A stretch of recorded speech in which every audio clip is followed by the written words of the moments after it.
Hello everyone, आपका topic चल रहा था एओडी यानी एप्लीकेशन ऑफ डेरिवेटिव्स और उसमें most important topic maxima and minima के स्टेटमेंट टाइप जो क्वेश्चंस हैं उनको हमने अभी बस स्टार्ट ही किया था। एक्चुअल में यूं मान लीजिए स्टार्ट आज ही होने वाले हैं, क्योंकि जो पहले क्वेश्चन आया था ना स्टेटमेंट वाला वो बहुत सिंपल सी लैंग्वेज वाला था जिसमें डायरेक्टली पता लग रहा था क्वेश्चंस का। अब जो स्टेटमेंट वाले क्वेश्चंस हैं उनमें इसका काफ़ी यूज़ करना पड़ेगा आपको, और इसका यूज़ नहीं करने की वजह से ऐसे क्वेश्चंस बहुत बार ऐसा हुआ कि स्टूडेंट्स को हार्ड लगते हैं और फिर उसके बाद वो ये टॉपिक ही छोड़ देते हैं। मतलब एग्जाम के अंदर भी ऐसे क्वेश्चंस उनसे गलत हो जाते हैं या वो पढ़ के ही नहीं जाते।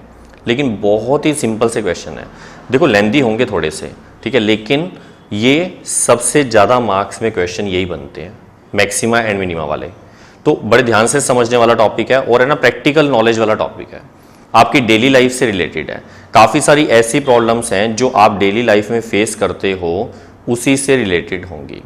मैं एक काम करता हूँ, मैं आपको क्वेश्चन की आंसर नहीं बताऊंगा, पहले हम क्वेश्चन की लैंग्वेज पढ़ के मीनिंग समझेंगे कि कहाँ मैक्सिमा मिनिमा का यूज़ हो रहा है एक तो, फिर उसके अंदर से हम कैसे फंक्शन को ढूंढ के निकालेंगे और उसमें और क्या क्या चीज़ें गिवन या प्रूव करने वाली हैं, वो सब बातें आपके नॉलेज में कैसे आएंगी, आपके माइंड में कैसे बैठेंगी, हम पहले उसका पता करते हैं, आंसर बाद में देखेंगे। सबसे पहले एक क्वेश्चन आपके सामने है, यस इधर ध्यान दो, शो दैट, बड़ा बहुत मजे के साथ करना है इसलिए रिलैक्स होकर बैठ जाओ एक बार आप आराम से, ठीक है। यस इधर ध्यान दो, show that the semi vertical angle of the cone of maximum volume end of given slant height is tan inverse √2। एक है ना, इसमें लैंग्वेज जो ना वो थोड़ी सी कई बार टिपिकल सी होती है, कई बार पढ़ने से पता ही नहीं लगता कि क्या चीज़ गिवन थी और क्या चीज़ प्रूव करनी थी। एक बात तो पहले ये देख लो, काफ़ी सारे बच्चे इस जगह डाउट में आते हैं। मैंने भी क्वेश्चन नहीं समझाया, मैं डाउट वाली जगह बता रहा हूँ। यहाँ से पढ़ना जब शुरू करते हैं ना, given slant height is tan inverse √2, ऐसा लगता है कि given slant height is tan inverse √2। Slant height इतनी दे रखी है ऐसा लगता है, लेकिन क्वेश्चन शुरू से पढ़ो।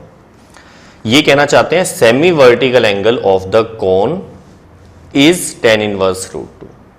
फिर ये क्या लिखा हुआ है, ये तो बता रखा है कि वो जो कोन है वो किस टाइप का है, कोन का वॉल्यूम मैक्सिमम होना चाहिए और उसकी स्लैंट हाइट गिवन होनी चाहिए। तो उस कंडीशन में जो उसका सेमी वर्टिकल एंगल होगा वो tan इनवर्स √2 होगा, ये हमें प्रूव करना है, ठीक है। अभी तक मैंने क्वेश्चन थोड़ा सा ही आपके सामने बताया है, अब मैं आपको मेन स्टेप बताता हूं, फिर मैं इसको प्रैक्टिकली भी बताऊंगा। चलो ऐसा करते हैं, पहले प्रैक्टिकली समझते हैं कि ये कहना क्या चाहते हैं, ठीक है। बड़ी मजेदार चीज है ये, सीधा देखना एक बार। मान लो मैंने आपको ये कह दिया, ध्यान से सुनना मेरी बात को, यस इधर ध्यान दो, एक मैक्सिमम वॉल्यूम वाले कौन की बात कर रहे हैं, मैक्सिमम बाद में देखेंगे, पहले हम देखते हैं इसमें गिवन क्या है, slant height. Slant height given है, सपोज कर लो जैसे स्लैंट हाइट 5 सेंटीमीटर है। देखो ऐसे क्वेश्चन में तो लेट नहीं करेंगे, मैं आपको प्रैक्टिकली बताने के लिए ऐसा कह रहा हूं, ध्यान से सुनना। मैंने कौन ड्रॉ किया आपके सामने, ये सपोज करो 5 सेंटीमीटर है, ठीक है, पूरी बात ध्यान से सुनना।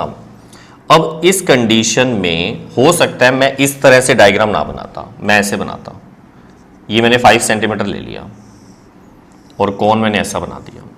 हो सकता है मैं 5 सेंटीमीटर ऐसे ले लूं और इस तरह से कौन बना दूं। ऐसे कितने कौन बनेंगे, वेरी गुड, बिल्कुल सही बताया कि बहुत सारे यानी इनफाइनाइट बनेंगे। और वो जो इनफाइनाइट कौन बनेंगे ना, उनमें से सबका वॉल्यूम अलग अलग होगा, जैसे इसका वॉल्यूम डिफरेंट होगा। अच्छा वॉल्यूम, यस वेरी गुड, 1/3 पाई r²h, ठीक है। हम अगर प्रैक्टिकली इसका वॉल्यूम निकालें, इसका निकालें, इसका निकालें, ऐसे बहुत सारे होंगे, सबका वॉल्यूम निकालने, करना नहीं ऐसा, ये प्रैक्टिकल बता रहा हूँ कि ऐसा होगा। क्वेश्चन के अकॉर्डिंग जो चलेगा ना, वो ये कहना चाहते हैं कि इनमें से जो वॉल्यूम सबसे ज्यादा होगा जिस वाले कोन का, उसका semi vertical angle tan inverse √2 होगा। अच्छा सेमी वर्टिकल एंगल क्या होता है, ध्यान से देखो, जैसे अगर मैंने बिल्कुल इसके सेंटर से हाइट ड्रॉ कर दी, अब ये जो एंगल है ना, पूरा एंगल तो वर्टिकल एंगल है, इसका हाफ एंगल ये वाला, इसको बोलते हैं सेमी वर्टिकल एंगल, ठीक है। ये भी सेमी वर्टिकल एंगल, यहां पर ये सेमी वर्टिकल एंगल, दिखने से पता लग रहा है कोई छोटा है कोई बड़ा है। तो अब है ना, इस पे क्या होने वाला है, जिसका वॉल्यूम सबसे ज्यादा होगा, वॉल्यूम तो सबका अलग अलग है, लेकिन जिसका ज्यादा होगा उसका ये वाला जो एंगल है ना वो tan इनवर्स √2 होगा, ये प्रूव करना है। प्रैक्टिकली समझ आ गया मैं क्या कहना चाहता हूं कि हमें ये कह दिया स्लैंट हाइट गिवन है, वो कितनी मर्जी हो सकती है लेकिन वो गिवन है। अगर वो फिक्स रहे तो अलग अलग जितने भी कोण बनेंगे उनमें से सबसे ज्यादा वॉल्यूम जिसका होगा उसका vertical angle, semi vertical angle tan inverse √2 होगा। ये तो क्वेश्चन समझने के लिए था। अच्छा, अब मैं इसके बाद जो ये क्वेश्चन है एक बार इस पर आ रहा हूं। अभी तक मैंने उसको कुछ भी नहीं समझाया है, स्टार्ट अभी करूंगा सारा कुछ। मैं आपके माइंड में ना स्टेप बिठा दूंगा कुछ, वो स्टेप जिसके माइंड में रह गए ना वो इन क्वेश्चंस में कभी नहीं हारेगा। ध्यान से समझना। पहले क्वेश्चन देखो, show that the right circular कोन, ये क्या चीज है पता है किसी को? राइट सर्कुलर कोन वो होता है जिसका बेस और जो हाइट यानी एल्टीट्यूड है, एल्टीट्यूड का मतलब ही हाइट है यहां पर, वो हमेशा क्या हो, परपेंडिकुलर हो। लेकिन हाइट तो हमेशा परपेंडिकुलर होती है। यहां मेरा हाइट कहने से मतलब है, ध्यान से देखना, मैं इधर दिखाता हूं आपको। आपके सिलेबस में एक्चुअल में राइट सर्कुलर कोन और राइट सर्कुलर सिलेंडर ही चलते हैं, ना भी लिखा हो तो। एक कोन इस तरह का है और एक कोन आपके सामने ऐसा आया, बेटा ये भी कोन है। ऐसे बहुत सारे बन सकते हैं टेढ़े मेढ़े। इसमें जो सेंटर पॉइंट है, सॉरी वर्टेक्स और सेंटर पॉइंट सर्कल का, ये अगर मैं इसको ज्वाइन करूं तो ये वाला एंगल 90 नहीं है बेस के साथ। लेकिन इसमें अगर मैं वर्टेक्स को सेंटर से ज्वाइन करूं और यहां रेडियस ज्वाइन करूं तो ये 90 डिग्री है। ये राइट सर्कुलर कोन है। राइट सर्कुलर का मतलब जो सर्कल पर राइट एंगल बनाए, मतलब 90 डिग्री एंगल ड्रॉ करे, तो ये है। और आपके सिलेबस में भी यही है। इसी तरह सिलेंडर भी इसी तरह का होता है। देखो ये है राइट सर्कुलर सिलेंडर, क्योंकि इसके सेंटर पॉइंट को अगर ज्वाइन करेंगे तो वो बेस के परपेंडिकुलर होता है।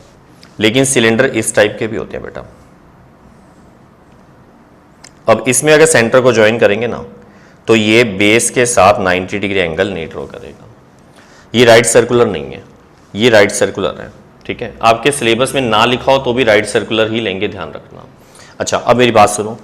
क्वेश्चन में लिखा हुआ है show that the right circular cone of least curved surface and given volume, इस बार कहा वॉल्यूम गिवन है, has an altitude equal to √2 times the radius of the base.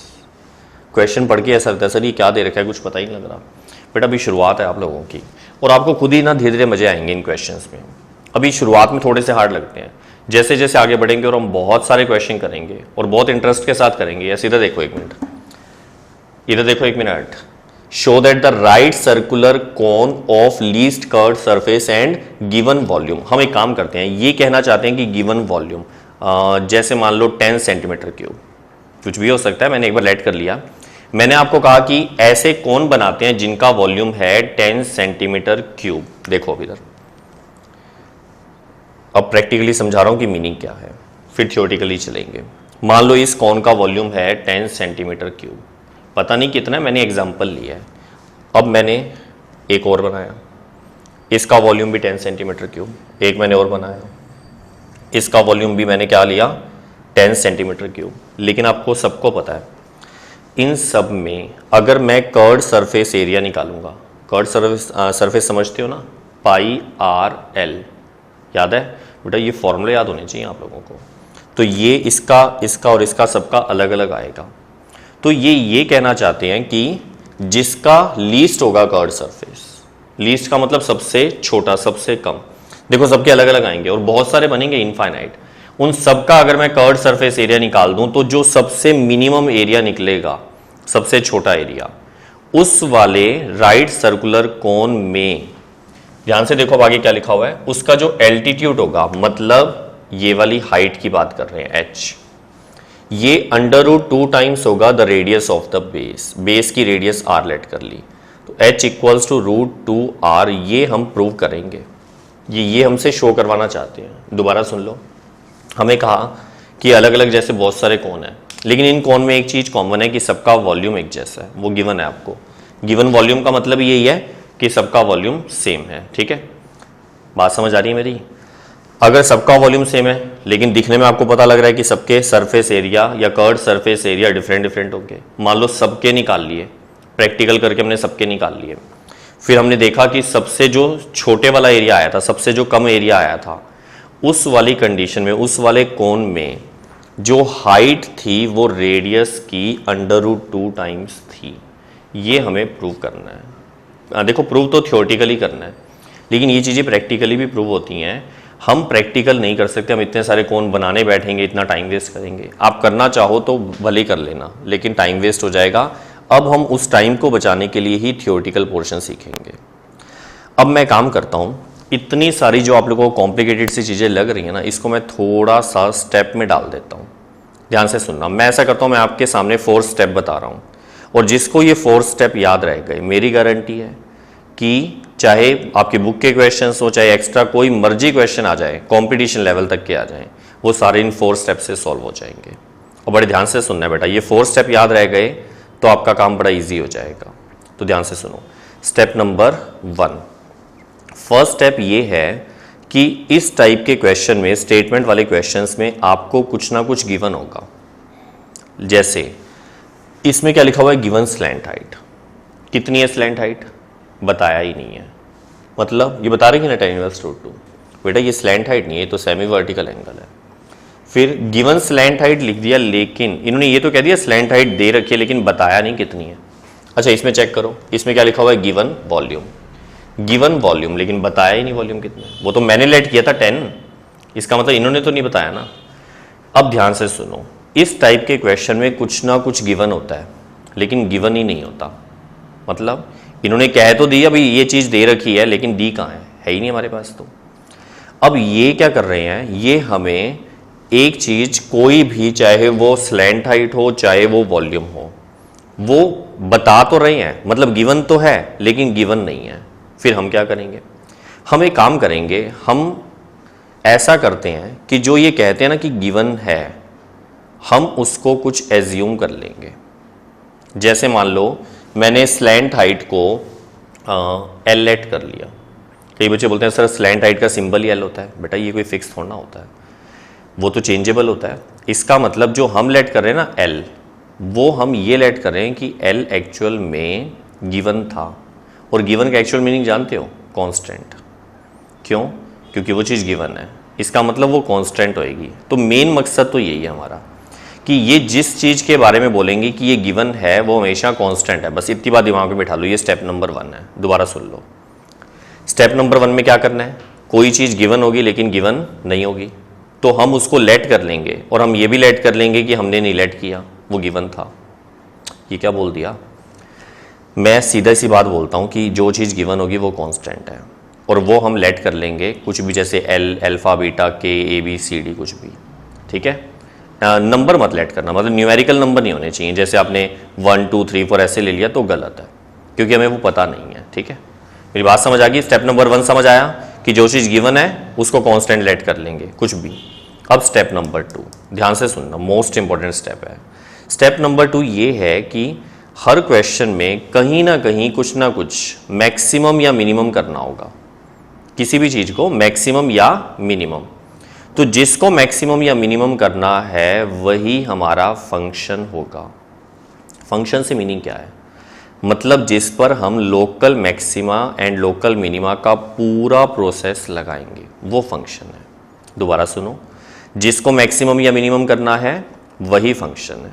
ठीक है, और एक चीज़ और ध्यान रखना, स्टेप नंबर 2 में ही फंक्शन में वेरिएबल ओनली 1 होना चाहिए।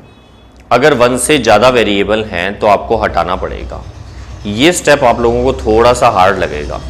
क्यों, क्योंकि जब मैंने आपको ये बात बोली ना कि उसमें 1 वेरिएबल होना चाहिए, और अगर 1 से ज़्यादा वेरिएबल आगे तो आपको हटाने हैं। उसको हटाने में ना इसका यूज़ बहुत ज़्यादा हो जाता है तो सबके पास है ना, तो थोड़ा सा यूज़ कर लेना, ध्यान से समझना।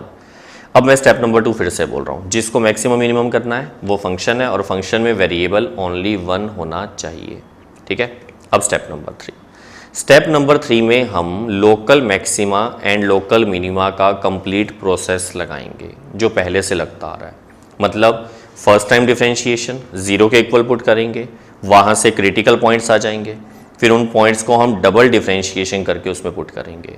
जहाँ प्लस आएगा वहाँ मिनिमा, जहाँ माइनस आएगा वहाँ मैक्सिमा। एक्चुअल में इन क्वेश्चंस में 0 वैसे बनेगा नहीं, ठीक है, फिर भी 0 बन गया तो थर्ड टाइम डिफरेंशिएशन, वो आपको अच्छे से आता है।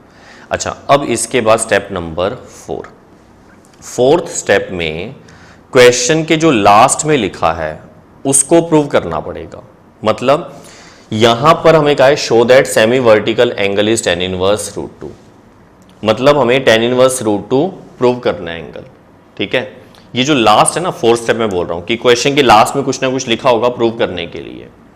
इसको प्रूव करने के लिए स्टेप नंबर 4 बता रहा हूं। मैं काम करता हूं, मैं स्टेप नंबर 4 है ना आपको सीधा क्वेश्चन में ही बताऊंगा, ऐसे समझ में नहीं आएगा आप लोगों को। यहां भी सुनो, यहां में क्या शो करना है कि जो एल्टीट्यूड है वो √2 टाइम्स है रेडियस का। ये हमें प्रूव करना है, गिवन नहीं है। अच्छा, क्वेश्चन पढ़ के ना कई बार ये भी गलतफहमी काफी सारे बच्चों को होती है। उनको लगता है सर ये तो गिवन है ना। दोबारा देखो, उनको क्या लगता है कि सर यहां लिखा था show that right circular cone of least curved surface. मतलब उनके दिमाग में होता है लीस्ट कर्ड सरफेस प्रूव करेंगे और ये हमें सारा कुछ गिवन है। वो गिवन वर्ड सबके लिए समझ लेते हैं। Given volume has an altitude equal to √2 times the radius of the base. उनको दिमाग में ऐसा बैठ जाता है कि गिवन क्या है, वॉल्यूम भी गिवन है और एल्टीट्यूड √2 टाइम्स है रेडियस का। अपनी मर्जी से ऐसा समझते हैं। एक्चुअल में ये पूरी लैंग्वेज यहां जाके खत्म होती है।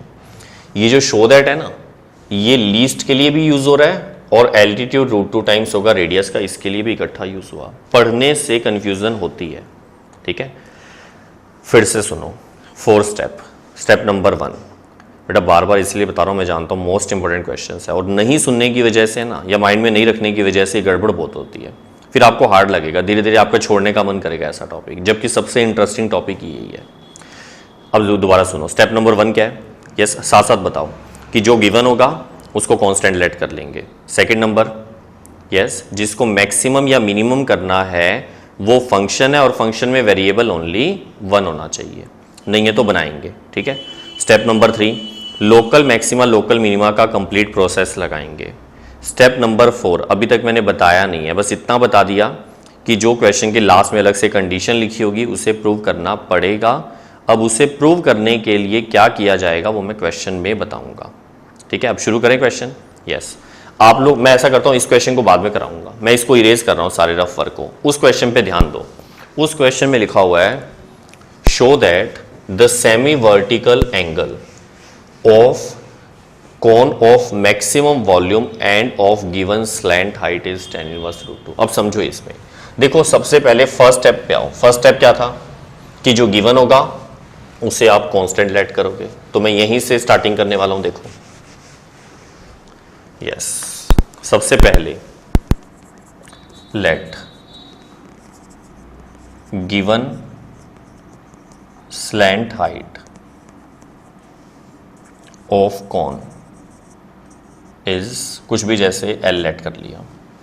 अब कुछ बच्चों को एक डाउट और होता है, सर आप लेट लिख रहे हो और गिवन भी लिख रहे हो। बेटा गिवन स्लैंट हाइट जो है वो L हमने लेट की है। गिवन वर्ड का मतलब है कि ये कांस्टेंट होगा। ठीक है, ध्यान रखना जो चीज गिवन है वो कांस्टेंट है। अब इतना करने के बाद मैंने यहां पर एक कोन का डायग्राम ड्रॉ किया जिसके अंदर ये उसकी सिंपल हाइट है h, ये उसकी स्लैंट हाइट है L, ये है रेडियस R और ये उसका सेमी वर्टिकल एंगल है अल्फा। तो अगर मैं आपसे पूछूं कि ये जो H, R और अल्फा है ये क्वेश्चन में देखो कहीं गिवन है नहीं, तो ये हमने लेट किए हैं तो अलग से लिखना पड़ेगा। देखो थ्योरी आपकी ना सही होनी चाहिए। ठीक है, मैं थ्योरी बार बार हर क्वेश्चन में नहीं लिखवाऊंगा, तो आप इस तरह की थ्योरी डायग्राम को एक्सप्लेन करने के लिए जैसे 10th क्लास में लिखते थे ना वैसे लिख दिया करो। तो नीचे क्या लिख रहे हैं, लेट सबसे पहले radius comma height comma semi vertical angle of cone. क्या क्या लिखें, इज एक तो हमने क्या लिखा, रेडियस R, हाइट H और semi vertical angle alpha respectively. ठीक है बेटा, इतना लेट करने के बाद अब ध्यान से एक बात और सुनो, मैंने इसके आगे लेट के आगे गिवन नहीं लिखा क्योंकि ये गिवन नहीं है। इसका मतलब ये सिर्फ L जो है ना ये ही कांस्टेंट है, बाकी सब वेरिएबल्स हैं। मेरी बात समझ आ गई ना, जो गिवन है वही कांस्टेंट है, बाकी वेरिएबल रहेंगे। अब इसके नीचे स्टेप नंबर 1 हमारा कंप्लीट हो गया। स्टेप नंबर 1 क्या था कि जो गिवन होगा उसे कांस्टेंट लेट कर लोगे। हाँ एक चीज़ और बतानी है कि जो गिवन है जब आप वो कांस्टेंट लेट करते हो ना तो उस कांस्टेंट की कोई ना कोई इक्वेशन बननी चाहिए, ठीक है। मोस्टली क्वेश्चन में बनेगी, वो डायग्राम से दिख जाएगी या आपको कहीं ना कोई बेसिक रूल पुराने वाले पता होंगे 8th क्लास के, 9th क्लास के, 10th क्लास के। जैसे इस वाले में अगर मैं एल आपसे पूछूं कि एल गिवन हमने लेट किया है, तो क्या एल का इससे कोई रिलेशन निकाल सकते हो? बिल्कुल आपको पता है, वो है पाइथागोरस थ्योरम, याद है ना सबको। तो मैं यहां पर पाइथागोरस थ्योरम लगा रहा हूं, क्या? By Pythagoras theorem. चलो बताओ क्या लिखेंगे? Very good, L square equals to R square plus H square, equation number 1, ठीक है।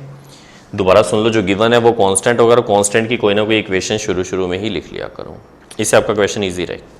अब सुनो, अब स्टेप नंबर 2 शुरू होता है। स्टेप नंबर 2 क्या था? जिसको मैक्सिमम या मिनिमम करना है वो वेरिएबल होगा, सॉरी वो फंक्शन होगा। मैक्सिमम किसको करना है? वॉल्यूम को। किसका वॉल्यूम? कौन का? तो हम क्या लिखते हैं देखना, वॉल्यूम ऑफ कौन। कौन के वॉल्यूम का सिंबल हम ले लेते हैं जैसे V, और V का फॉर्मूला मतलब वॉल्यूम का फॉर्मूला, देखो फॉर्मूले आपको याद होने चाहिए, 1/3 पाई आर स्क्वेयर एच, ठीक है। अभी स्टेप नंबर 2 पूरा नहीं हुआ। आप बताओ क्या था स्टेप नंबर 2? कि जो मैक्सिमम मिनिमम करना है वो फंक्शन, और फंक्शन में वेरिएबल ओनली 1 होना चाहिए। तो यहां देख लो, यहां वेरिएबल्स कितने हैं? यस, यहां वेरिएबल हैं टोटल कितने? आप मेरी फिंगर्स पे ध्यान मत दो, आप अपना दिमाग लगाओ। यस, यहां पर टोटल वेरिएबल हैं ओनली, नहीं 1 नहीं 2। क्यों? आर भी हमने लेट किया है, एच भी हमने लेट किया है, तो ये दोनों वेरिएबल हैं। एल हमने नहीं लेट किया, एल गिवन था, गिवन स्लैंट हाइट लिखा था।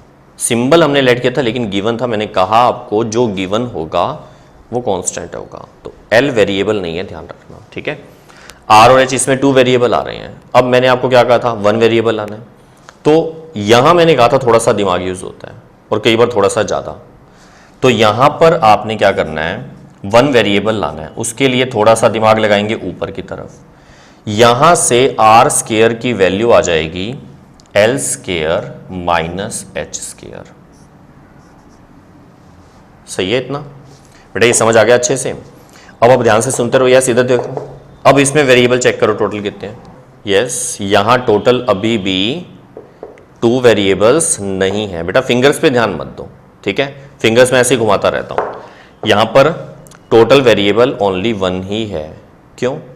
एल तो कांस्टेंट था, तो एच ही तो वेरिएबल रहा, ठीक है। इसका मतलब हमने जो काम सेकंड स्टेप में करना था वो हो गया। हमने कहा था 1 वेरिएबल आना चाहिए, आ गया 1 वेरिएबल। ऐसे धीरे धीरे स्टेप करते जाओगे ना, आपका आंसर जरूर आएगा। अब है ना, इसको अंदर मल्टीप्लाई कर देते हैं, थोड़ा इजी बना लेते हैं। v equals to π/3 L square H minus H cube, this is equation number 2। समझ आ रहा है सबको? यस। अब इधर देखो, स्टेप नंबर 2 कंप्लीट हो गया। अब स्टेप नंबर 3 क्या बताया था? कि local maxima and local minima वाला पूरा प्रोसेस जो आपको पहले से आता है वो करेंगे। यानी अब यूं मान लो कि हमारा क्वेश्चन यहां से शुरू होता है, ठीक है। अब देखो, सबसे पहले dv/dh निकालना है, मतलब हम इसका डिफरेंशिएशन करते हैं विद रिस्पेक्ट टू x। मत लिख देना, जो इसमें वेरिएबल है वही लिखना है, यानी h। तो dv/dh देखो π/3, इसका h के रिस्पेक्ट करोगे तो एल स्क्वायर, माइनस इसका करोगे तो 3h स्क्वायर, ठीक है। समझ आ गया अच्छे से? बेटा यस, क्लियर हो गया? अब इतना आने के बाद आप मुझे ये बताओ, अगर मैं इसके आगे फॉर मैक्सिमा एंड मिनिमा क्या लिखेंगे? अच्छा, एक इसको इक्वेशन नंबर 3 लिख दें। मैक्सिमा एंड मिनिमा के लिए dv/dh इक्वल्स टू 0। ये तो सबको ही पता है, डिफरेंशिएशन फर्स्ट ऑर्डर वाला 0 होता है। यहां पर π/3 L square minus 3h square equal to 0। ये इधर डिवाइड में जाएगा, खत्म। क्या बचेगा? L square equal to 3h square. यहां से L की वैल्यू भी निकाल सकते हैं, H की भी। फिर किसकी वैल्यू निकालें? बेटा ध्यान से सुनो, यहां से आपको उसकी वैल्यू निकालनी है जिसके रिस्पेक्ट आपने डिफरेंशिएशन किया था, मतलब जो वेरिएबल यहां था वो। यहां वेरिएबल कौन है? H, तो H की वैल्यू निकालनी है। 3 डिवाइड में ले आए, H square equals to L square upon 3, तो H equals to plus minus L by √3। लेकिन H क्या चीज है? Height. Height is always positive. इसका मतलब प्लस माइनस या तो लगाओ ही मत, या नेक्स्ट लाइन में आप इसको पॉजिटिव ले लो, इक्वेशन नंबर 4, और यहाँ लिख दो हाइट इज ऑलवेज पॉजिटिव। ठीक है, मैं आपके लिए जगह छोड़ रहा हूँ, लिख देना हाइट इज ऑलवेज पॉजिटिव। अभी तक हमारे पास क्रिटिकल पॉइंट या एक्सट्रीम पॉइंट आ चुका है, इसको स्टेशनरी पॉइंट भी बोलते हैं, याद है ना। इतना आने के बाद क्या करेंगे, हम अगेन डिफरेंशिएट करेंगे। Differentiate equation number 3 with respect to H के रिस्पेक्ट ही कर रहे हैं बेटा। एच फॉर हिमांशु नहीं है, यहाँ एच फॉर हाइट है, ध्यान रखना। क्या आएगा, D square V by D H square, इधर पाई बाय 3। अच्छा चलो बताओ एल स्केयर का, यस वेरी गुड 0, क्यों, क्योंकि कांस्टेंट है। -3 पढ़ा रहा। एच स्केयर का करेंगे तो 2h आएगा, तो वो 6h हो जाएगा, और ये इससे कैंसिल होके -2 पाई h आएगा। लेकिन हम क्या करते थे हमेशा, जो ये पॉइंट डबल डिफरेंशिएशन आता है, इसके अंदर जो पॉइंट आया था वो पुट करेंगे, यानी h की वैल्यू पुट करेंगे L/√3। यहाँ h की जगह L/√3 पुट करेंगे तो 2 पाई L/√3। अब ये क्या आ गया, नेगेटिव।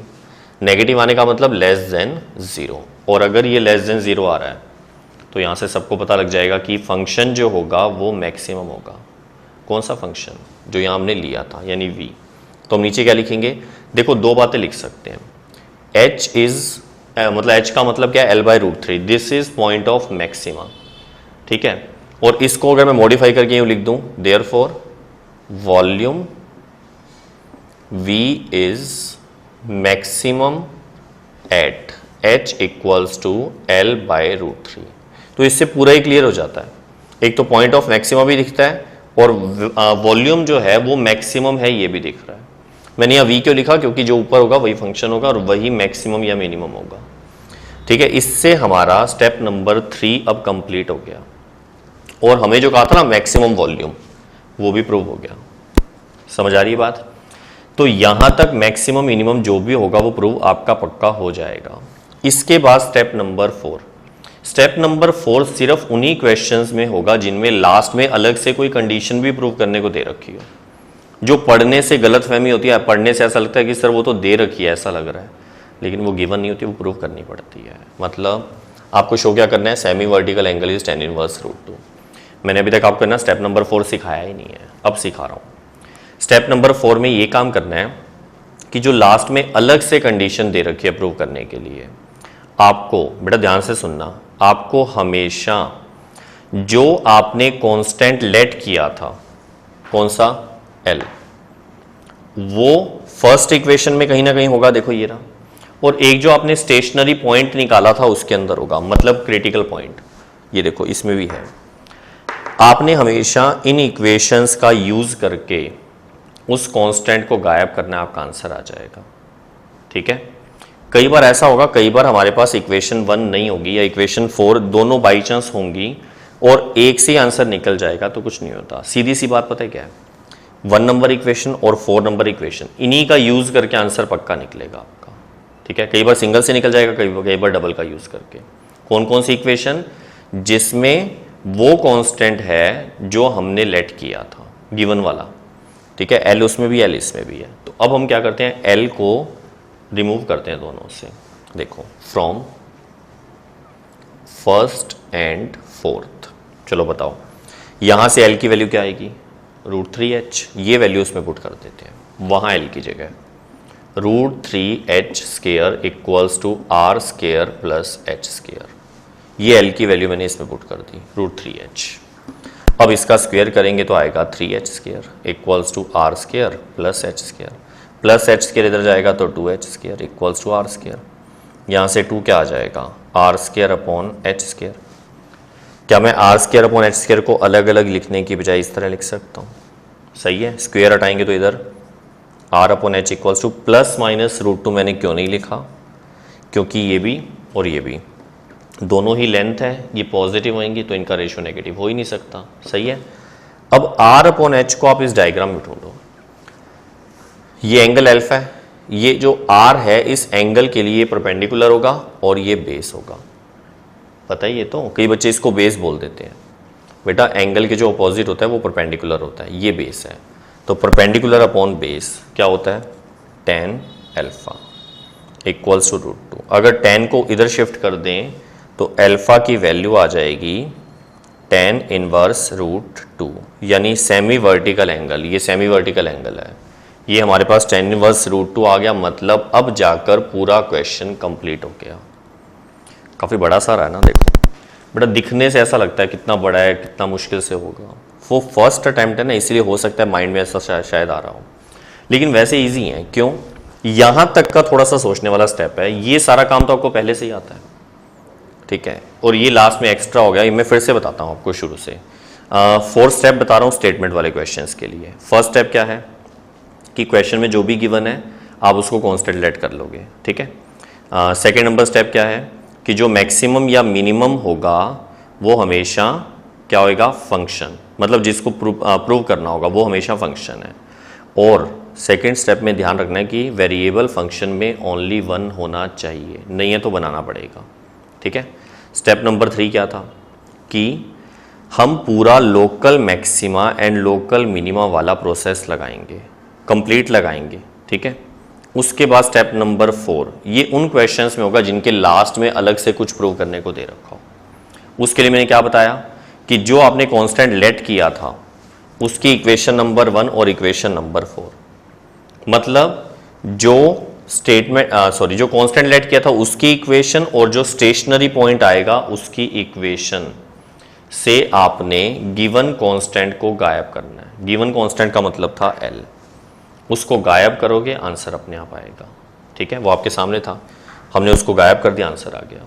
सही है बेटा, मैं जानता हूँ फर्स्ट अटैम्प्ट है इसलिए हार्ड लगेगा थोड़ा सा, लेकिन मैं श्योर हूँ कि आप सबको बहुत अच्छा लगेगा ये टॉपिक। धीरे धीरे 3-4 क्वेश्चन के बाद, हो सकता है आज 3-4 क्वेश्चन ना कर पाएँ तो नेक्स्ट लेक्चर तक आपको बहुत बढ़िया लगेगा ये टॉपिक। यस, अब मैं इसको इरेज कर देता हूँ, पहले आप इसको नोट कर लो।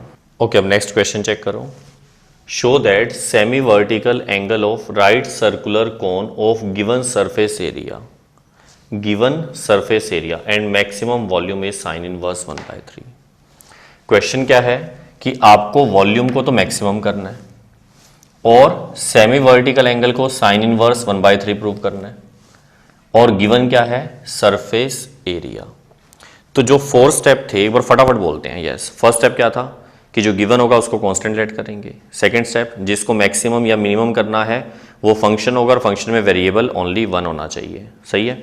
स्टेप नंबर 3, लोकल मैक्सिमा और लोकल मिनिमा का पूरा प्रोसेस लगाएंगे। और स्टेप नंबर 4, क्वेश्चन की जो लास्ट में गिवन है अलग से कंडीशन, जैसे इसमें semi vertical angle sine inverse 1/3 prove करना है।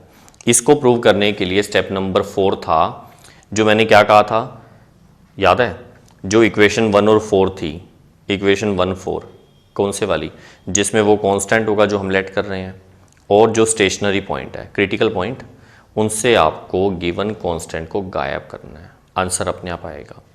एक बार अच्छे से समझने के लिए, यस किसी को बाई चांस नहीं समझ आया था तो हम शुरू से समझते हैं। देखो, सबसे पहले स्टेप नंबर 1 लगाते हैं, जो गिवन है वो कांस्टेंट लेट करेंगे। गिवन क्या है, surface area. Let surface, given surface area word use करेंगे, गिवन सरफेस एरिया ऑफ, या तो कौन लिख दो या राइट सर्कुलर कौन लिख दो, एक ही बात है। गिवन सरफेस एरिया ऑफ कौन कितना लेट कर लें, इज एस, कुछ भी लेट कर सकते हैं। जो गिवन है ना एक्चुअल में वो कांस्टेंट है, यानी एस कांस्टेंट हो गया, ठीक है। अब इसके बाद हम यहां कौन का डायग्राम बनाते हैं। इस कोन के डायग्राम में ये इसकी हाइट है h, ये इसकी रेडियस बेस की है r, ये स्लैंट हाइट l और ये सेमी वर्टिकल एंगल अल्फा। अब आप ये बताओ इन 4 में से कांस्टेंट कौन कौन है। यस, एक तो यस कोई भी नहीं है बेटा, इसमें कोई भी कांस्टेंट नहीं है, ध्यान रखना। कहीं गलती से कुछ बोल तो नहीं रहे थे। L B, alpha B, H B, R B सब वेरिएबल्स हैं क्योंकि कुछ दे ही नहीं रखा। फिर गिवन क्या था, सरफेस एरिया। तो फिर अगर सरफेस एरिया कांस्टेंट है तो ये सारे कांस्टेंट नहीं होंगे, बिल्कुल भी नहीं। क्यों? सरफेस एरिया का फॉर्मूला क्या होता है, पाई आर एल प्लस आर। मान लो एस की वैल्यू कुछ भी है, जैसे मान लो 10 सेंटीमीटर स्क्वायर है, 10 मीटर स्क्वायर। अब आर और एल वेरिएबल्स हैं तो इसमें ऐसे बहुत सारे कंडीशन हो सकती हैं। कौन सी कंडीशन, कि जब इसको सॉल्व करके आंसर 10 आ जाए, मतलब इसमें बहुत सारे रेडियस और स्लैंट हाइट अलग अलग पॉसिबल हैं, कभी छोटा का बड़ा, जैसे मान लो ये कभी इस तरह बनेगा, कभी इस तरह बन जाएगा, ठीक है। ऐसे बहुत सारे पॉसिबल होंगे जिनका एरिया तो फिक्स हो जाएगा, गिवन सरफेस एरिया मतलब टोटल सरफेस एरिया, लेकिन उसकी रेडियस और स्लैंट हाइट अलग अलग होंगी, इसीलिए मैं कह रहा हूं कि वो वेरिएबल्स हैं। और एक बात और, सरफेस एरिया जहां भी आए वहां हमेशा टोटल सरफेस एरिया का ही फॉर्मूला लगाना है, ठीक है। तो मैं यहां पर देखो क्या लिखता हूं, इसके नीचे हम लेट कर लेते हैं, ये लेट वाली लाइन मैं आपके लिए छोड़ रहा हूं। इसमें आप क्या क्या मेंशन करोगे, radius is r, height is h, slant height is l and semi vertical angle is alpha, वो लिख लेना अपने आप। अब इसके जस्ट बाद, अब सबसे पहले मैंने क्या कहा था कि जो गिवन है जिसको आपने कांस्टेंट लेट किया, आप उसकी इक्वेशन बनाओ। जैसे ही आपने s लिखा तो s की इक्वेशन क्या बनेगी, s का मतलब क्या है, टोटल सरफेस एरिया, पाई r ब्रैकेट में l plus r, equation number 1, सही है। इसके बाद मैंने क्या कहा था, स्टेप नंबर 2, जिसको मैक्सिमम मिनिमम करना है वो फंक्शन है, तो इसमें मैक्सिमम किसको करना है, वॉल्यूम को। तो हम यहां पर देखो क्या लिखेंगे, वॉल्यूम ऑफ कॉन यानी v, क्या फॉर्मूला होता है, 1/3 पाई r स्क्वेयर h, ठीक है। तो बेटा ये समझ आ रहा है अच्छे से। अच्छा अब ध्यान से सुनना बेटे मेरी बात को, क्योंकि मैंने आपको पहले भी कहा हुआ है कि सबसे ज़्यादा जो इंपॉर्टेंट स्टेप है ना वो सेकेंड नंबर है, क्योंकि इसमें ना वेरिएबल हटाने में थोड़ा सा टाइम लग जाता है कई बार। मैंने आपको कहा था कि जिसको मैक्सिमम मिनिमम करना है वो फंक्शन है और उसमें वेरिएबल ओनली 1 होना चाहिए, जबकि यहाँ पर तो 2 हो गए, r भी वेरिएबल है, h भी वेरिएबल है। अब इसको गायब कैसे करें। अब काफ़ी सारे बच्चे बोलते हैं सर यहाँ से r की वैल्यू निकाल के इसमें पुट कर दो। थोड़ा सा आराम से सोचते हैं बेटा आपका दिमाग लगने वाला है। यस, इधर देखो एक बार, मान लो आपने एक काम करोगे, वीडियो पॉज करके एक बार खुद ट्राई करके देखना कि आप इनमें क्या 1 वेरिएबल प्रेजेंट कर सकते हो क्या, ठीक है। और अगर कर लेते हो फिर मुझसे चेक करवा लेना बाद में। और जिनको बाई चांस लग रहा है नहीं सर हमको तो एक बार हार्ड लग रहा है, समझ ही नहीं आया, वो एक बार फिर से सुन लें कि इसमें 1 वेरिएबल लाना है। देखो 1 वेरिएबल लाना इसका यूज है सारा, ठीक है। हम अगर यहां से r की वैल्यू निकालने की सोचें तो बहुत कॉम्प्लिकेटेड है। क्यों, जैसे ये r है, अच्छा कई बच्चे ये गलती और करते हैं, दिखाता हूं क्या। वो सोचते हैं सर यहां से r की वैल्यू बड़ी आसानी से निकल रही है, s/पाई l plus r equal to r। ऐसी गलती आपके दिमाग में तो नहीं है ना, क्या गलती है, सही तो r की वैल्यू तो आ गई। बेटा जिसकी वैल्यू निकाल रहे हो उसके अंदर वो खुद प्रेजेंट होना होगा, यहां भी r लिख दिया यहां भी r लिख दिया तो ये गलत है। तो अगर आपको r की वैल्यू निकालनी है तो पहले इसको अंदर मल्टीप्लाई करोगे, यहां r स्क्वायर हो जाएगा, क्वाड्रेटिक बन जाएगी, क्वाड्रेटिक में क्वाड्रेटिक फॉर्मूला लगाएंगे, काफ़ी गंदी सी वैल्यू आ जाएगी, अंडर रूट में आ जाएगी, कॉम्प्लिकेटेड आंसर, फिर वो पुट कर करके सॉल्व करना, तो उससे बेटर है वो मत करो, एक बार कुछ और सोचते हैं, ठीक है। गलत नहीं है वो, आप वो कर सकते हो, थोड़ा सा हार्ड है। हम क्या करते हैं, हमें पता है कि ये जो L R H है इनका आपस में रिलेशन होता है, सही है ना, कौन सा, इसी के आगे लिख देता हूँ, and L square equals to R square plus H square, सही है। यहां से मैं R स्क्वायर की वैल्यू, हम ऐसा करते हैं इसके सामने लिख देते हैं, वहां क्यों लिखे अलग से, ये π/3 पड़ा है, मैं यहां पर R स्क्वायर को पहले गायब करता हूं, since L square equals to R square plus H square. चलो बताओ R स्क्वायर कितना आएगा, L square minus H square, तो फिर कोई फायदा थोड़ा हुआ। अब वेरिएबल कितने हैं, ओनली यस 1 नहीं 2 है, क्यों, इस बार L स्लैंट हाइट गिवन नहीं है, वो पिछले क्वेश्चन में थी, कहीं उसका रट्टा मत लगा लेना। इस बार L भी हमने लेट किया है, H भी हमने लेट किया है, तो दोनों ही वेरिएबल है। इसका मतलब जो हमारा काम था वो भी खत्म नहीं हुआ, हम 2 वेरिएबल्स से हटाने की कोशिश की लेकिन हटे ही नहीं, 2 ही के 2 ही रह गए। अब जब 2 ही रह गए तो थोड़ा सा और आगे प्रोसेस करते हैं, कैसे, मुझे दिख रहा है ये L है ये H है, मैं काम करता हूँ, मैं यहां से L की वैल्यू निकालता हूँ, ध्यान से समझना। अब इधर इस पाई आर को डिवाइड में लाते हैं, S/पाई आर इक्वल्स टू में क्या आएगा, L प्लस आर। अगर मैं R को उधर ले जाऊं तो माइनस R हो जाएगा, इक्वल्स टू में क्या बचेगा, L। हम ऐसा करते हैं, हम इसको इक्वेशन नंबर 1 लिख लेते हैं। एक ही बात है, ये एल की वैल्यू आ गई, लेकिन आर की फॉर्म में आ रही है और अभी भी गड़बड़ है बेटा। मतलब ये एल की वैल्यू यहां से अगर आप इसमें पुट करोगे तो सबको दिख रहा होगा कि सर अभी भी क्या होगा, यहां पर आर बीच में आ जाएगा और एच भी आ रहा है, आर भी वेरिएबल है एच भी वेरिएबल है, तो उससे अच्छा तो यही था, छोटा सा तो था। लेकिन हमारा काम तो सॉल्व हुआ ही नहीं ना, हमारे भाई वेरिएबल तो 2 के 2 रह गए। फिर मैं कर क्या रहा हूं, मैं वो सारी पोजीशंस दिखा रहा हूं जो आज तक मैंने स्टूडेंट्स की गलतियां देखी हैं। हो सकता है आप में से भी किसी के माइंड में आ रहा हूं। देखो सोचना तो पड़ेगा, ठीक है, इसीलिए ऐसे क्वेश्चंस में ना थोड़ा सा टाइम आराम से लगा लेना, जल्दबाजी मत करना, अभी गायब नहीं हो रहा। फिर हम थोड़ा और दिमाग लगाते हैं। हमें देखो एक चीज दिख रही है कि यहां से एल की वैल्यू किसकी फॉर्म में आ रही है, आर की फॉर्म में। तो हम एक काम करते हैं, हम यहां आर को नहीं, हम यहां एच को गायब करते हैं। फिर क्या होगा, देखो इधर मैं इस लाइन को हटा रहा हूं। हम सिर्फ एक ही काम करना चाहते हैं कि वेरिएबल सिंगल रह जाए, उसका हम उसके लिए कोशिश कर रहे हैं सारी। यहां आर स्क्वायर पड़ा रहा, एच की वैल्यू यहां से आएगी L square minus R square का रूट। समझ आया? अभी भी चेक करो, 2 वेरिएबल्स ही हैं, आर भी वेरिएबल है एल भी। फिर अब हम यहां से इक्वेशन 1 से एल की वैल्यू इसमें पुट करेंगे। अब देखो ध्यान से, π/3 आर स्क्वेयर रूट में L square minus R square, L की वैल्यू है S upon pi R minus R और इसका होल स्क्वायर माइनस में आर स्क्वायर। बेटा कुछ समझ आया है क्या हुआ? ये एल की वैल्यू यहां से पुट कर दी, ठीक है। अच्छा अभी भी इसमें कितने वेरिएबल हैं? अब इसमें सिर्फ 1 वेरिएबल रह गया। हो गया फायदा? क्यों? एस तो कांस्टेंट है ना, वो तो गिवन था, जो गिवन होता है वो कांस्टेंट होता है। तो रह क्या गया? आर।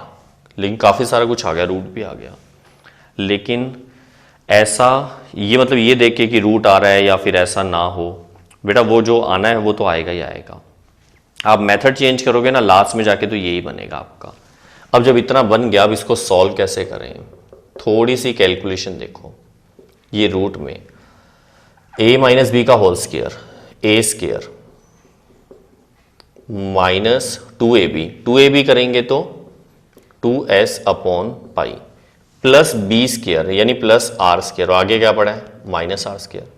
ये और ये कैंसिल हो जाएंगे। बेटा दिख रहा है क्या सबको? ये आर स्क्वायर से आर स्क्वायर कैंसिल हो गया। इतना आने के बाद अब हम इसके अंदर लोकल मैक्सिमम मतलब स्टेप नंबर 2 हमारा कंप्लीट हो गया। अब हम स्टेप नंबर 3 लगाते हैं। कौन सा? जिसमें हम लोकल मैक्सिमा लोकल मिनिमा का पूरा प्रोसेस लगाते थे। लेकिन आपको दिख रहा है कि सर ये रूट आ रहा है, बहुत बड़ा हो जाएगा। बिल्कुल होगा और आंसर भी आएगा, गलती भी कोई नहीं है। आपको u इंटू वी लगाना पड़ेगा, ये भी वेरिएबल है ये भी वेरिएबल है। लेकिन आपने अभी लास्ट लेक्चर में एक इजी मेथड सीखा था, मैं आपको वो याद दिला देता हूँ। देखो यहाँ पर क्या पड़ा है? v। देखते रहना बेटा, अगर लास्ट लेक्चर नहीं देखा तो एक बार उसको देखो, फिर ही समझ आएगी मेरी बात। मैं रूट हटाने के लिए ये क्या लिखा हुआ है बेटा? यस, अब आप सब सीख गए हो कि सर ऐसे लिखते हैं तो स्क्वेयरिंग होता है। राइटिंग थोड़ी गंदी है बेटा, ध्यान से देख लेना, ये स्क्वेयरिंग लिखा हुआ है। वी स्क्वेयर इधर स्क्वेयर करेंगे तो pi square upon 9, R power में 4, और इधर क्या होगा? रूट हट जाएगा तो S square upon pi R square. सही है? ये गलती की मैंने और आपने बताया भी नहीं, चुपचाप बैठे हो। इसका जब स्क्वायर किया तो पाई के ऊपर भी तो स्क्वायर आएगा, तो बोला करो बेटा साथ साथ सभी, पाई स्क्वायर और इधर भी क्या आएगा? Pi square. अब देखो सारा गलत हो जाता, फिर बाद में आंसर नहीं आता। अब इतना आने के बाद माइनस में क्या पड़ा है? 2s अपॉन पाई। हो गया इजी थोड़ा सा। तो रूट जो गंदा सा दिख रहा था आपको वो थोड़ा सा तो इजी बना लिया। चलो इतना तो फायदा हो गया। अब हम एक काम और करते हैं। आपको ये बात याद है कि सर बार बार लास्ट लेक्चर में एक बात कह रहे थे कि अगर यहाँ फंक्शन सिंपल 1 पावर में नहीं है, जैसे y नहीं आए, y स्क्वायर आ गया, log y आ गया, e की पावर y आ गया, 1 अपॉन y आ गया, तो अब इन सबको अलग से z लेट करके क्वेश्चन सॉल्व करते थे, याद है? करवाया था मैंने। तो यहाँ v स्क्वायर आ गया, v की पावर 1 होती जैसा पिछला क्वेश्चन था, तो मैंने सीधा ही कर दिया। अब v स्क्वायर आ गया तो मैं क्या करने वाला हूँ? इसको लेट कर लेता हूँ अलग से, जैसे v स्क्वायर को z। अब इसकी जगह z पुट करते हैं, क्या आएगा? Pi square upon 9। ये जो r पावर 4 है ना, इसको अंदर मल्टीप्लाई करवा दो, s square r square upon पाई स्क्वेयर माइनस में 2s r पावर में 4 अपॉन पाई। क्या है समझ में? इसको अंदर मल्टीप्लाई करके लिख दिया। मतलब हमारा क्वेश्चन यहां से स्टार्ट होता है। इतना बड़ा क्या था, इतने बड़े अभी तक 2 ही स्टेप चल रहे थे। फर्स्ट स्टेप में गिवन को कांस्टेंट लेट करना होता है, सेकंड स्टेप में जो वेरिएबल जिसको मैक्सिमम मिनिमम करना हो वो फंक्शन होगा, और फंक्शन में वेरिएबल ओनली 1 होना चाहिए। ये 1 वेरिएबल आ गया। अगर आप इसके आगे डिफरेंशिएशन करके सीधा आंसर निकालने की कोशिश करोगे, हो जाएगा। मैंने आपको दिखाया हुआ है, कई बार वो थोड़ा सा बड़ा हो जाता है। ठीक है, अब इसमें देखो, इसमें हम क्या करते हैं, हम इसका डिफरेंशिएशन करते हैं। डिफरेंशिएट विद रिस्पेक्ट टू, बिल्कुल सही है, शाबाश, आर, क्योंकि आर वेरिएबल है। इसमें क्या आएगा, dz upon D are pi square upon 9। बेटा स्ट्रॉन्ग होना चाहिए आपका डिफरेंशिएशन। अब डिफरेंशिएशन का काम है सारा। एस स्केयर कांस्टेंट है, पाई स्केयर कांस्टेंट है, तो पड़ा रहेगा। आर स्केयर का 2r होता है, तो क्या बन जाएगा, 2r एस स्केयर अपॉन पाई स्क्वेयर माइनस, अब यहां देखो ये कांस्टेंट है, ये कांस्टेंट है, ये कांस्टेंट है, ये तो पड़े रहेंगे। r की पावर 4 का 4r क्यूब, तो कितना हो जाएगा, 8sr क्यूब अपॉन पाई। ठीक है, इसको हम इक्वेशन नंबर 3 लिख लेते हैं और इसको हम इक्वेशन नंबर 2। समझ आया बच्चों? अब इसके बाद क्या लिखेंगे, for maxima and minima dz by D R equal to 0। अब इसको 0 के इक्वल पुट करेंगे, तो यहीं से देख लो थोड़ा सा, ये तो 0 की डिवाइड में चला जाएगा, खत्म। ये क्या पड़ा है, 2r S square upon pi equals to में 8sr क्यूब अपॉन पाई। अच्छा, यहाँ पाई नहीं है, पाई स्केयर है। अब कुछ बच्चे बोल भी रहे थे, उनकी बात सुनाई दे गई। ये समझ आ गया क्या बच्चों? अच्छा, अब इसको थोड़ा सॉल्व करें। एक तो s से एक s कैंसिल होगा, एक पाई से एक पाई होगा। देख ही लो यहाँ पर, एक पाई कैंसिल, एक s से एक s कैंसिल, 2 से ये कैंसिल हो जाएगा 4 पे, एक r कैंसिल होगा या नहीं, यस, एक r कैंसिल हो जाएगा। तो क्या बचेगा, पहले मैं लिख देता हूँ क्या क्या बच गया। एक r आ गया, एक s आ गया, ये रहा r s इक्वल्स टू में आ जाएगा 4 पाई r क्यूब। अब मान लो किसी को लगे सर r से r कैंसिल होता है, कर दें क्या? तो पहले देख लो बेटा क्या होगा। बाई चांस किसी ने कैंसिल कर दिया तो क्या होगा, और नहीं किया तो क्या होगा। ये मान लो उधर ले गए, 4 pi r cube minus R S equal to 0, r common, 4 pi r square minus s equal to 0। क्या होगा, इधर r इक्वल्स टू 0 और 4 pi r square minus s equal to 0। अब जैसे ही r की वैल्यू 0 आई, इसके नीचे हमने लिख दिया दिस इज नॉट पॉसिबल। क्यों, खुद ही सोच लो। रेडियस अगर 0 हो गई तो कौन ही नहीं बचेगा। हमें तो मैक्सिमम वॉल्यूम करना है, वो कौन ही खत्म हो जाएगा अगर r 0 हो गया। इसका मतलब ये 0 नहीं हो सकता। तो बाई चांस किसी ने कट कर भी दिया होता ना, तो उसका आंसर बाई चांस ही बच जाता। ठीक है, मार्क्स नहीं कटते फिर उसके। यहां से आर स्क्वेयर आ जाएगा एस अपॉन 4 पाई, स्क्वेयर हटाएंगे तो रूट आएगा। प्लस माइनस मत लगाना क्योंकि रेडियस इज ऑलवेज पॉजिटिव। ये रूट में आ गया। This is equation number 4। ये स्टेशनरी पॉइंट आ गया।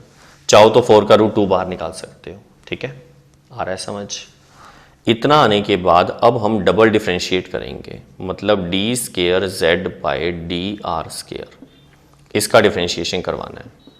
पाई स्केयर अपॉन 9 पड़ा रहा, इसका डिफ्रेंशिएशन करेंगे तो r का तो 1 हो जाएगा, क्या बचेगा 2s square upon pi square minus, इस r क्यूब का करेंगे तो 3r स्केयर होता है, तो ये हो जाएगा 24s r स्क्वेयर अपॉन में पाई। बात समझ आई? यस, क्लियर है? अब इसके अंदर पॉइंट पुट करवा दो, D square Z upon D R square at r equals to s upon 4 pi का अंडर रूट। दिख तो रहा है, थोड़ा छोटा छोटा लिख रहा हूं। अब इसके अंदर वैल्यू पुट करवानी है। पाई स्केयर अपॉन 9 पड़ा रहा, r की वैल्यू है s अपॉन 4 पाई, ये एज इट इज पड़ा है 2s square by pi square minus 24s। देखो ध्यान से देखो, ये आर स्केयर है, जब आप इसका स्केयर पुट करोगे आर स्केयर तो एस अपॉन 4 पाई आएगा, तो इनटू में एस अपॉन 4 पाई आएगा, जो नीचे पाई के साथ पाई स्केयर हो जाएगा, और ऊपर एस और एस क्या हो जाएंगे मिलकर, एस स्केयर। आया समझ में बच्चों?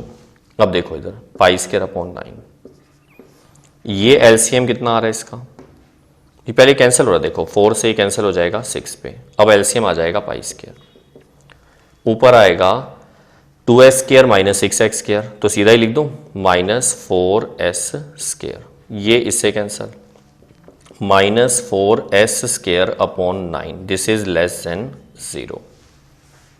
आया समझ में? लेस देन 0 का मतलब नेगेटिव, नेगेटिव का मतलब कि जो यहां फंक्शन है वो मैक्सिमम होगा, और फंक्शन कौन है, फंक्शन v नहीं है, फंक्शन वो है जिसका आपने डिफरेंशिएशन किया था, मतलब z।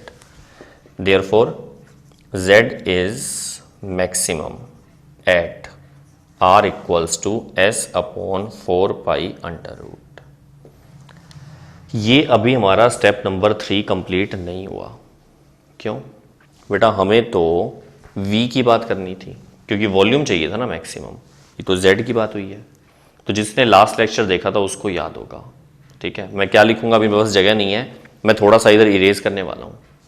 उससे पहले एक बार क्वेश्चन फिर से देख लो, क्योंकि मैं क्वेश्चन भी इरेज कर दूंगा अभी। क्वेश्चन है, हमें सेमी वर्टिकल एंगल प्रूव करना है साइन इनवर्स 1/3। ये जो एंगल है ना, ये साइन इनवर्स 1/3 प्रूव करना है, और वॉल्यूम को मैक्सिमम करना है, ठीक है। हटा दूं इसको, यस। देखो अब हम इक्वेशन नंबर कौन सी, जो ये लास्ट लाइन लिखी है ना, पहले इसका मीनिंग समझते हैं। देखो हमने लिखा z इज मैक्सिमम, और हमें v को मैक्सिमम करना है, तो पहले हमें z का v के साथ रिलेशन ढूंढना पड़ेगा, z का v के साथ। यहां देखो, यहां लिखता हूं वी नो दैट, z ढूंढना कहां है, ये रहा, z equals to V square, z equals to V square, this is an increasing function. ये कहां से आ गया बीच में इंक्रीजिंग? वही तो कह रहा हूं, जिसने लास्ट लेक्चर देखा है ना उसको पता है कि सर आपने लास्ट लेक्चर में बताया था जो फंक्शन इंक्रीजिंग होता है उसमें उसका मीनिंग क्या होता है कि जब फर्स्ट वेरिएबल हाईएस्ट हो या मैक्सिमम होगा तो सेकंड भी मैक्सिमम होगा। हो गया फायदा। इसके अंदर z हम मैक्सिमम लिख चुके हैं, तो इसके आगे क्या लिखेंगे, when z is maximum then v is also maximum. सही है। Therefore volume is maximum at किस पर, r इक्वल्स टू कितना निकाला था, s upon 4 pi under root. अब जाकर हमारे 3 स्टेप कंप्लीट हुए। फर्स्ट स्टेप था जो गिवन होगा वो कांस्टेंट है, मतलब इस क्वेश्चन में वो सरफेस एरिया s था।